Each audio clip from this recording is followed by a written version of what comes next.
یہاں آپ کو بتائیں کہ ماہر معاشیات اور سابق مشیر برائے امور خزانہ ڈاکٹر خاقان نجیب کہتے ہیں کوئی شک نہیں منصوبوں کے انتظامی امور اور ہم آہنگی میں پاک فوج کا کردار کلیدی رہے گا۔ انہوں نے سچ نیوز سے گفتگو کرتے ہوئے مزید کیا کہا، آئیے جانتے ہیں۔ جی ایٹ دا بیک تو آف کورس وہ اس کو جو ہے منوور کر سکتے ہیں، پش کر سکتے ہیں، ہرڈلس کو ریموو کر سکتے ہیں، لیکن دو فورسز تو ہمیشہ پرماننٹ ہوتی ہیں، ملٹری بیوروکریسی اور سول بیوروکریسی، اور چیزوں کو عملی جامہ پہنانے میں، ہرڈلس کو ریموو کرنے میں ان کے پاس، دونوں کے پاس ایک بہت بڑی مین پاور ہے، اس کو یوٹیلائز کرنے میں آبویسلی ان کا ایک بڑا رول ہو سکتا ہے، اور اگر وہ اس کو فیسیلیٹیٹ کریں گے اور ایک ریکوری کا پلان ایک ویژن سامنے رکھیں گے، but then they have to bring in a professional team. یہ کبھی بھی پاکستان کو اگر ہم نے ڈائیویسٹ کرنی ہے اپنی یہ L N G power plant, ہمارے پاس انویسٹمنٹ کی تو اتنی بڑی اپرچونٹی ہے، اربوں ڈالر کی جو انویسٹمنٹ ہے وہ پھنسی ہوئی ہے اسٹیٹ اونڈ انٹرپرائز۔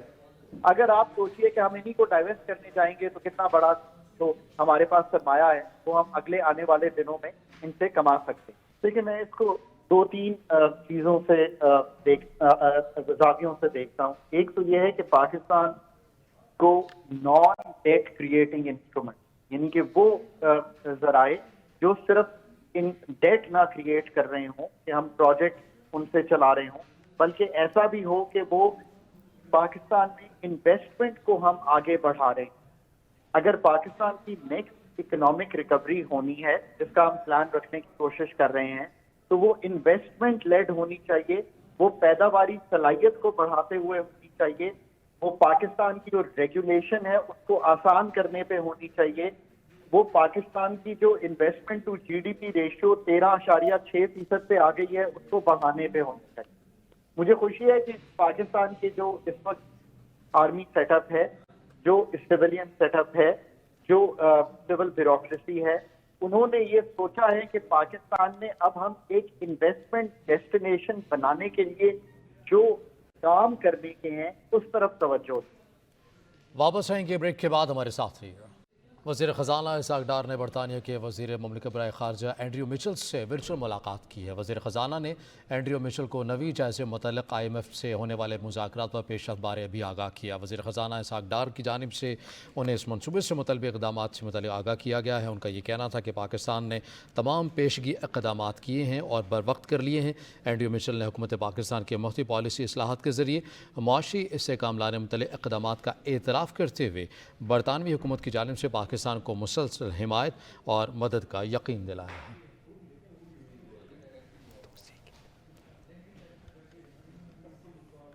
پاکستان اور چین کے درمیان چشمہ 5 نیوکلیئر پاور پلانٹ کی تعمیر کے مفاہمتی یادداشت پر دستخط ہو گئے۔ وزیر اعظم شہباز شریف کہتے ہیں کہ 1200 میگا واٹ جوہری پاور پلانٹ معاہدہ ایک اور سنگ میل ہے۔ معاہدے سے پاکستان چین معاشی تعلقات فروغ ملے گا۔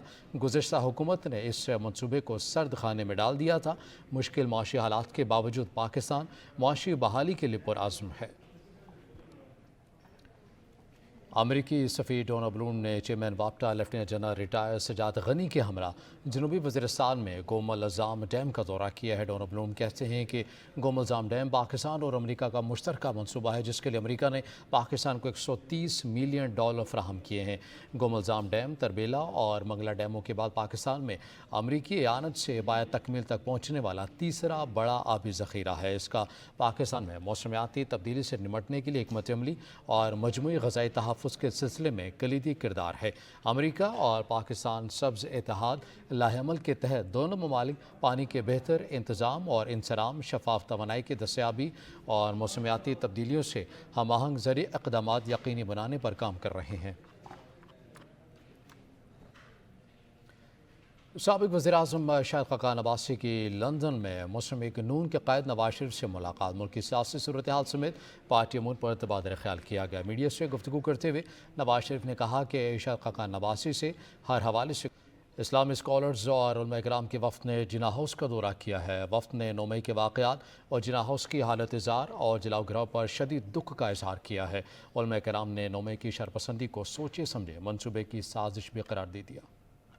آج ہم اپنے محسن بابا قوم قائد اعظم محمد علی جناح کے ہاؤس میں آئے ہیں اور 9 مئی کا جو یہ واقعہ ہوا ہے یہ بہت بڑا سانحہ ہے اور یہ سیاہ دن ہے، اس نے ہمارے دلوں کو زخمی کیا ہے، اور یہ کارروائی کرنے والے بالکل کسی رعایت کے مستحق نہیں ہیں، اور ایسا لگتا ہے کہ ان کی تربیت اتنی غلط ہوئی ہے کہ انہوں نے اتنی مقدس ہستیاں جو ہیں ان کی احترام نہیں کیا، مسجد کا احترام نہیں کیا، اور ایک بہت بڑا واقعہ جو ہے رونما ہو گیا۔ اس کی ہم جتنی مذمت کریں کم ہے، ہمارے پاس الفاظ نہیں ہیں، ہمارے دل اس واقعہ پر زخمی ہیں، اور ہم حکومت سے چاہیں گے کہ جتنا جلدی ہو سکے جنہوں نے یہ واقعہ کیا ہے اور جو ان کے سہولت کار ہیں ان کو سخت سے سخت سزا دی جائے تاکہ دوسروں کے لیے یہ عبرت بنے۔ آج جناح ہاؤس کے اس دورے کے دوران قائد اعظم محمد علی جناح علیہ رحمہ کی وہ یادگار اشیاء کو جلا ہوا دیکھ کر